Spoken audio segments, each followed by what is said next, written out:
Drawing leaves with a pen or a marker. I'm going to use a marker and begin with this simple leaf. Really pay attention to the ins and the outs of the points. You can see where I'm pointing with my finger on the leaf to indicate where I'm at on the paper. This video is sped up, so it looks like I'm drawing really fast, but I drew very slowly. Here I make a little mistake. I went beyond the stopping point. You can see where I indicated where it should have stopped. I'm going to keep it the way it is and keep going. Add the veins, but watch for directional changes.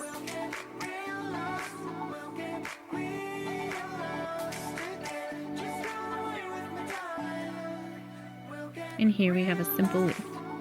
I'm going to start my second leaf now. It's kind of chewed on. Don't forget to measure to make sure you have the right distance. You can see I've used the stem as my measuring tool. That way I get the right proportion to it. Here I have a back part to the leaf, so I'm going to add that. The stem wasn't complete from what I was looking at, and neither were the little vines or veins, in the leaf. Now on this one I'm going to cross hatch. So I'm starting to hatch downward on the top dark edge of the leaf. Unfortunately you can't see the value too well where you're viewing the video. But here I'm doing cross hatching, and I put a little bend to the cross hatch because the leaf was lifted upright. Here I'm going to do some down in the bottom, and I'm going to fill in the rest very lightly. So you put your lines closer together for dark and farther apart for light. And I went back in some areas just to darken in some areas. That's easier to do than if you have it make it too dark and try to lighten it up later. Now here's the shadow. The shadow is very dominant, so I'm going to fill that in black. In fact, when you look at the video, it looks like it's part of the leaf. I went back over the edge of this leaf so it wasn't left white.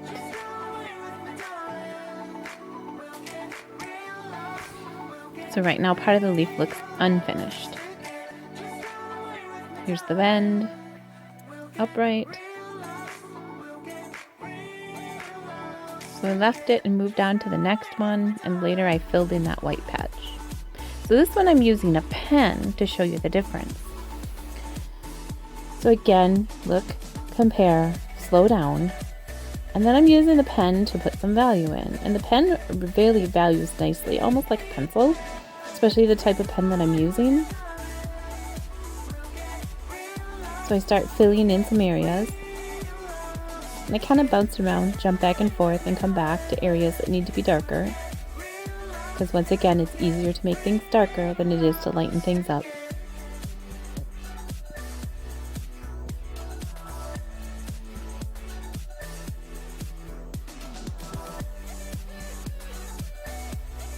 And here's the shadow.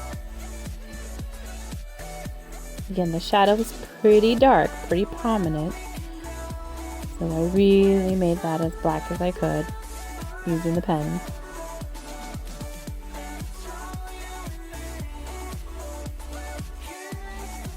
Next, I'm going to add color to this simple contour line leaf. So I pulled out all different colors, greens, blues, yellows, and orange, even a reddish terracotta color. And I'm first going to put a base color of yellow down.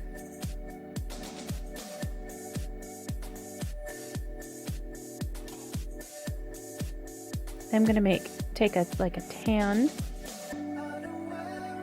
It was more of a yellow tan, a goldenrod color, and begin to apply it over the darker areas.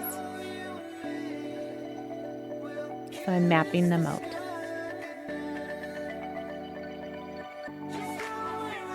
And then I'm filling over the top of the yellow. And very lightly I'm going to sketch in a shadow right now.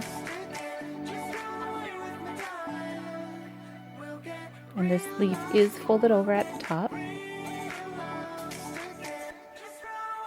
It's hard to tell again in the video. Here I'm going to plot down some lime green and some terracotta colors.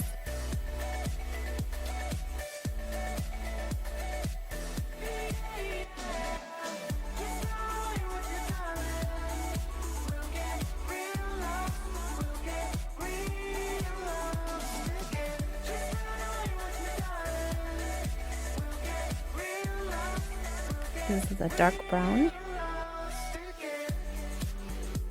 just to deepen the shadow.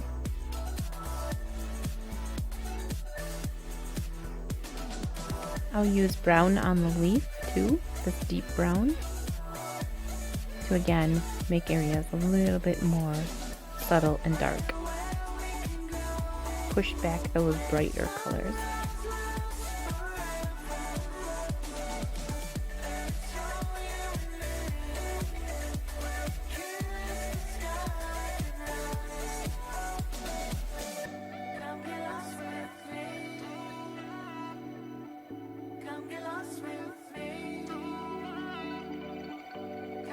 I'm using yellow to brighten up the tips, and some different values of green, 3 different values. I'm just erasing a little bit. It got a little too dark at the edge next to the shadow.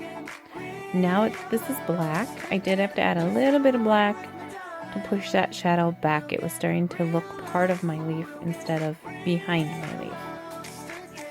So I used a touch of black inside of here again to darken the inside part so it looks like that leaf is folded over, not just crumpled up or looks the same. Use a contour leaf with color pencils, cross hatching with a Sharpie, and scribbling, cross hatching with a pen.